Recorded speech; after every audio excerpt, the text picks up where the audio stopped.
যে নাকি এই সাদা লোকটির কাছে নড়াচড়া করবে তাকেই মেরে ফেলবে। এই মহিলার সাথে সাথে থেমে যায় এবং মূর্তির মতো ফ্রিজ হয়ে যায়। সে তার মেয়েকে ইশারা করে, তখন মেয়েটিও তার বাবাকে নড়তে না করে। ওইদিকে একটি লোক তার ওয়াইফকে ওয়াইন ডালতেছিল, কিন্তু দুজন মূর্তির মতো বসেছিল। এই ছেলেদের গ্রুপ ফুটবল খেলতেছিল, তারাও সাথে সাথে দাঁড়িয়ে যায়। এখানে থাকা ছোট একটি ছেলে তার নড়াচড়া বন্ধ করে দেয়, কারণ তারও মরে যাওয়ার ভয় ছিল।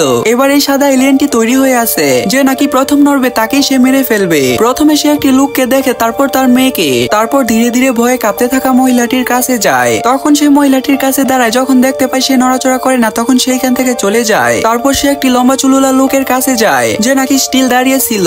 এলিয়েন তাকে দেখে এখান থেকে চলে যাচ্ছিল। তখন একটি মাছি এসে তার চোখে ঢুকার চেষ্টা করে। সে নিজেকে কন্ট্রোল করতে না পেরে চোখের পলক ফেলে, আর এই সাধারণ মুভমেন্ট এলিয়েন বুঝতে পেরে যায়। রাগ করে সাথে সাথে তার গলায় ধরে আর সবার সামনেই তাকে মেরে ফেলে। এটা দেখে মহিলা তার হাজবেন্ড এবং মেয়েকে নিয়ে এখান থেকে পালাতে থাকে, কিন্তু সবাই মূর্তির মতো দাঁড়িয়ে ছিল, কারণ সবাই জানে এই দুনিয়া এখন এলিয়েনদের কন্ট্রোলে।